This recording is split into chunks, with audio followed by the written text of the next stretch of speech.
오늘도 말씀을 깨닫는 지혜와 응답받는 기도의 은총이 우리에게 넘치게 될 줄을 믿습니다.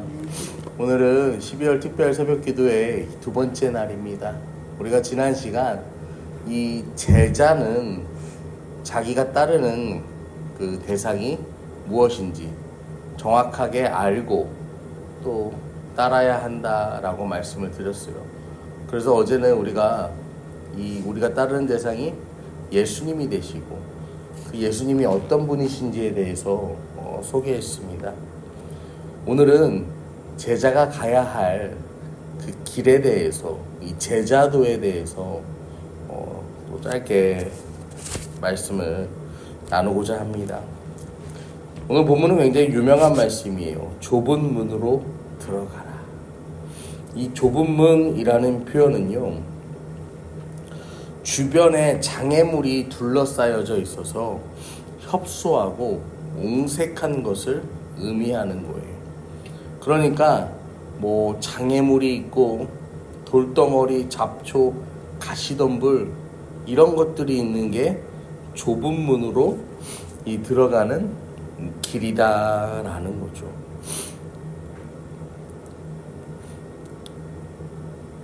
이 좁은 문은 화려하고 잘 만들어진 문이 아니라 매우 초라하고 소박한 문을 표현합니다. 지금 이 예수님 시대는 로마가 이 세계를 제패하고 있을 때예요. 제가 로마에 가보니까 그 건축물들이 굉장히 다 크고 웅장합니다. 로마 시내 안에도요, 이 수없이 많은 신들을 모시는 신당들이 있어요. 신당들이 굉장히 많은데 그 건물 하나하나의 크기도 굉장히 웅장하고, 또 건물이 웅장하니까 들어가는 문도 어떻겠습니까? 들어가는 문도 굉장히, 잠시만요.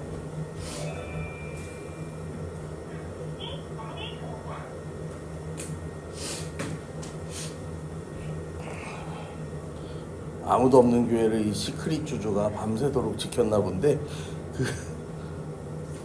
이 로마에 가면은요, 그 건물들이요 크고 웅장해. 문도요 진짜 크고 웅장해. 사람 한 명이 그 문을 열고 닫는다는 거는 상상조차도 할 수 없어요.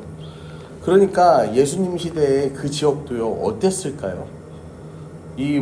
나중에 이제 로마의 그 디도 장군이 와서 다 불태우고 그 돌 위에 돌 하나 남지 않게 했다고 하지만, 그 건축물들이 굉장히 많이 그 영향을 받아서요 지어졌을 것이고, 로마를 대표하는 어떤 관공서나 이런 부분들은 어땠을까요? 다 크고 웅장한 건물과 큰 대문들이 있었을 거예요.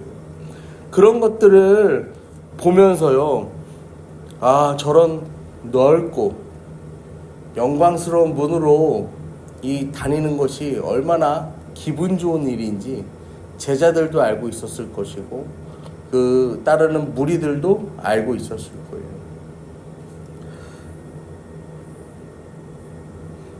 우리 주님께서요 그러한 문으로 들어가라고 명령하세요.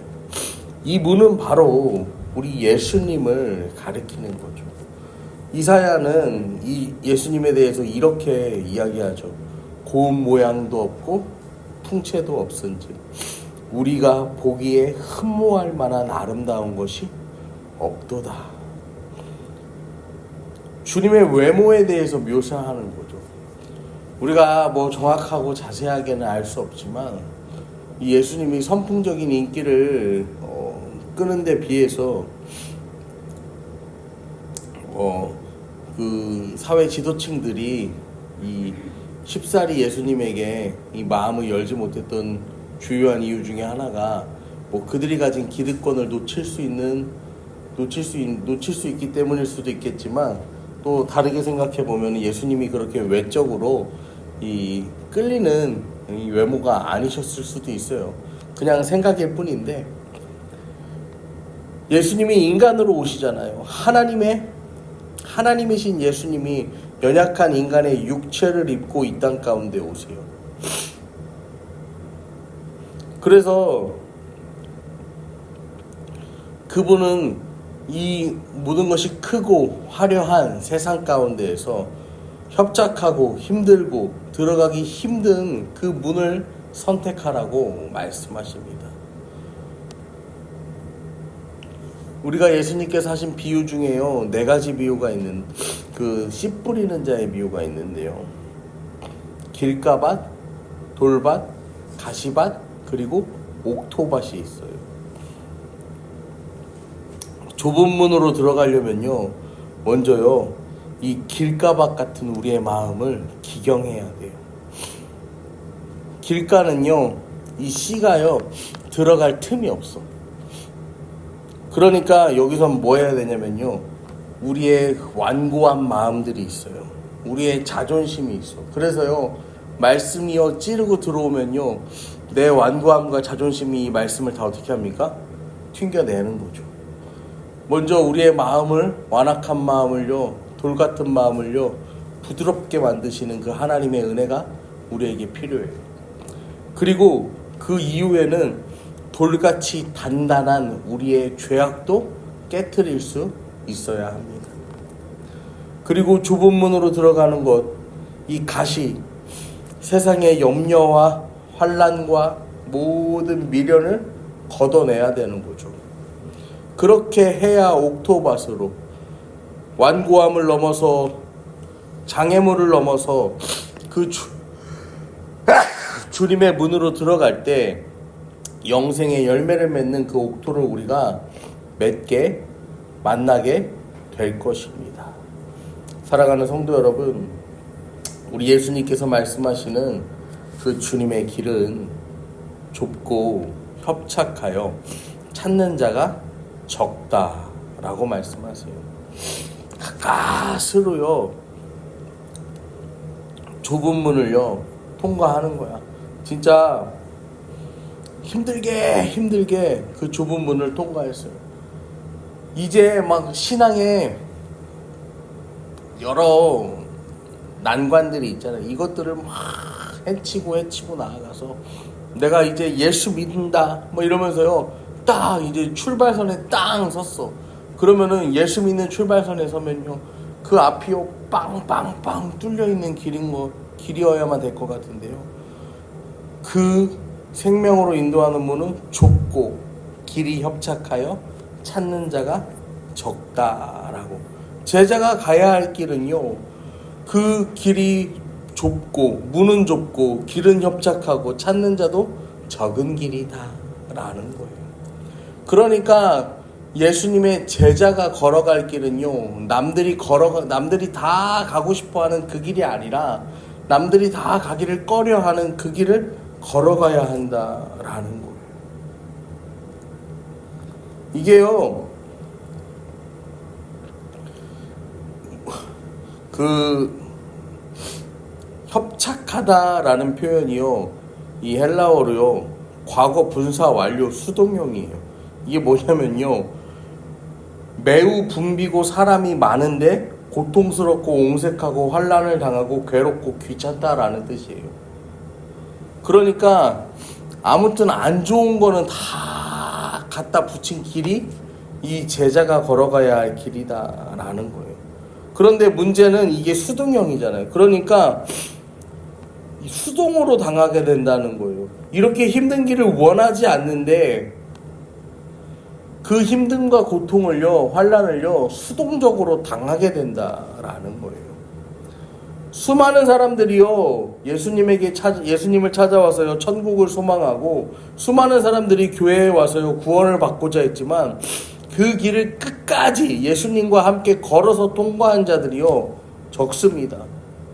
왜냐하면 예수님을 따라가는 그 길에는요, 수많은 환난과 고난과 핍박과 어려움과 옹색함이 있기 때문이에요. 제가 가끔 어떤 이 모임이나 이제 이런 데 가서 이 원로 되시는 목사님들이 하시는 말씀들을 이제 들어보면은, 그분들은 이제 주변에서 만나는데, 만남의 장소가 이제 그런 뭐 세미나나 모임도 있지만, 어디서 많이 만나시냐면은 장례식장에서 서로들 많이 만나시는 거예요. 누가 죽어서 가고 이제 누가 죽어서 가시는 거예요. 근데 이제 그런 얘기들 하시는 거예요. 이 목사님이 돌아가시는데, 목사님이 돌아가실 때도 막 찾아가서 구원의 확신을 잃으면 안 된다. 죽는 그 순간까지도 기도하고 찬양하고 그 영혼을 붙들어주고 이제 그런 얘기들을 하세요. 그러니까 본인들이 그렇게 하고 다니신다는 거야.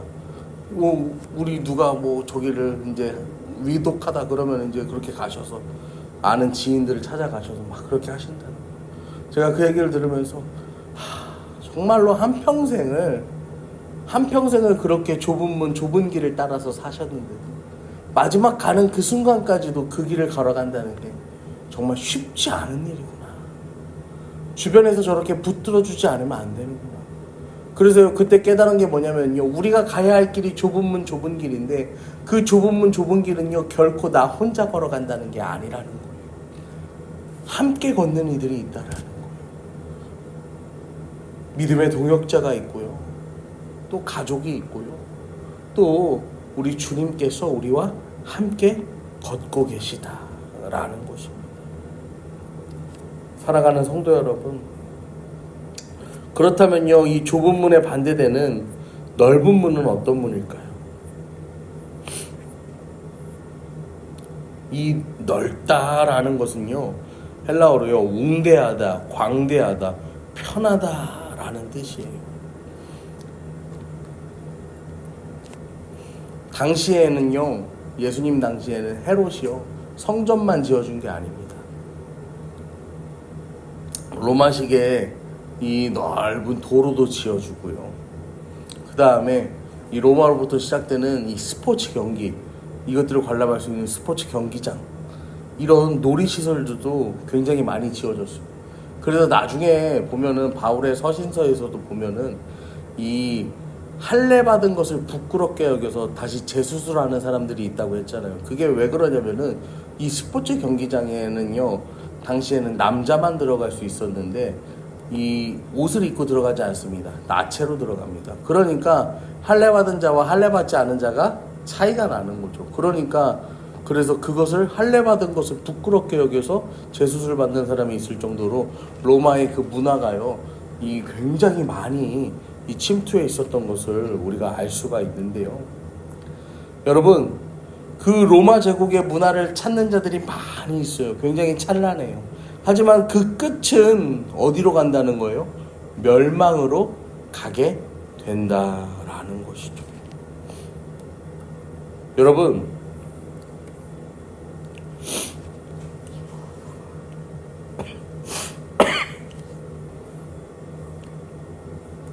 오늘 예수님께서는요, 좁은 문, 협착한 문으로 가는 길을 가는 그 이들에게요, 이렇게 말씀하십니다.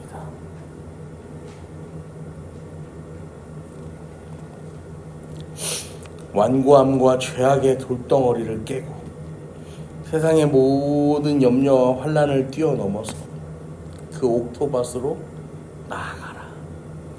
그 길로 나아가는 길이 정말 좁고 험하여서 누구도 선택하지 않는 그 길이지만 그 길로 나아오라 말씀하세요. 우리가 여기에 아멘하고 순종하며 기쁨으로 달려가기에는요,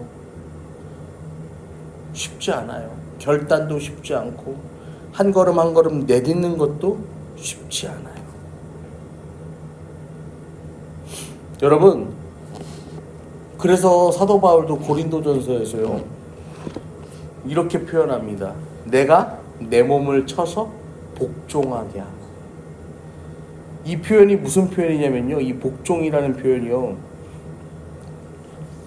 친다라는 표현이 뭐냐면요, 이 권투 선수가 이 상대방의 눈 아래쪽을 끊임없이 가격하다라는 뜻이에요. 그러니까요, 바울은요 자기의 육체의 죄성을 이 무너뜨리기 위해서요, 그것을 이겨내기 위해서요, 이 권투 선수가요 이 눈 밑을 계속 가격해서요 쳐내는 것처럼요, 자기 자신을 계속해서 뭐 했다는 거예요? 여러분, 우리가 졸려 정신 차려야지 그러면 그냥 막 이렇게 하지, 주먹을 막 쥐고서 막 이 눈 밑을 막 내가 이렇게 때릴 생각을 누가 해요? 그런데요, 바울은 그렇게까지 하지 않으면은 이 죄로부터 자기 자신을 지킬 수가 없다라는 거예요. 그 정도로 뭐가 있어야 한다는 거예요? 강한 결단과 이 자기 순종의 이 자세가 필요하다라는 것이죠.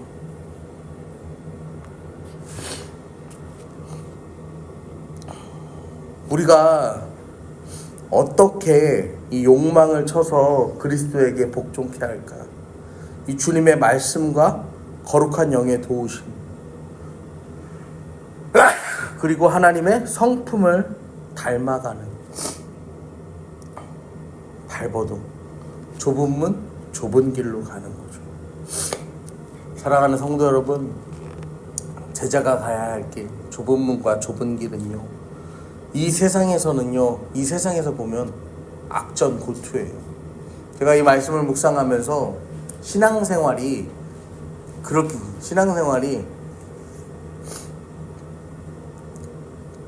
멀리서 보면 비극이고 가까이서 보면 희극이다라는 표현이요, 제일 맞는 표현이라고 생각해요. 세상 사람들이 보면요, 우리의 신앙생활은 뭐예요? 비극이에요. 그런데요, 우리가요, 이 믿는 자 안에서 보면요, 우리의 신앙생활은 뭡니까? 희극이죠. 근데 또 우리가 세상을 보면 어떻습니까? 저 사람들의 삶은 비극이야. 근데 그들의 삶은 또 그들의 기준으로 보면 뭐예요? 희극이에요. 서로가 바라는 좁은 문과 좁은 길이요, 전혀 다르다라는 거예요. 여러분, 세상에서 넓은 길을 구하는 자는요, 그 마지막에요, 이 불구덩이 앞에 막다른 길밖에 만나지 않습니다. 세상에서 좁은 길을 자처하며 가면요, 그 마지막에는요, 넓고 황홀한 시온의 대로가 열리고요, 하늘로 올라가는 그 야곱의 사닥다리가 놓여져 있을 줄로 여러분 믿으시기를 바랍니다. 오늘도 이 말씀을 붙잡고 여러분이 하루를 살아가실 때, 하나님, 우리가 오늘도 좁은 문, 좁은 길, 정말 쉽지 않은 그 길을 걸어가는 것이 정말 쉽지 않음을 우리가 압니다. 그렇지만 그럼에도 불구하고 제자가 마땅히 걸어가야 할 길이 그 길임을 말씀하셨으니, 오늘도 우리가 용기를 내서 한 걸음 한 걸음 나아갑니다. 하나님, 오늘도 우리에게 믿음의 동역자들을 허락하여 주시고, 혼자 걷지 않고 주님과 함께 걸음을 기억하며 주와 동행하는 우리의 삶이 되게 하소서. 그렇게 또 주님 앞에 간절히 기도하며 나아가는 저와 여러분 되기를 이 시간 간절히 축원합니다.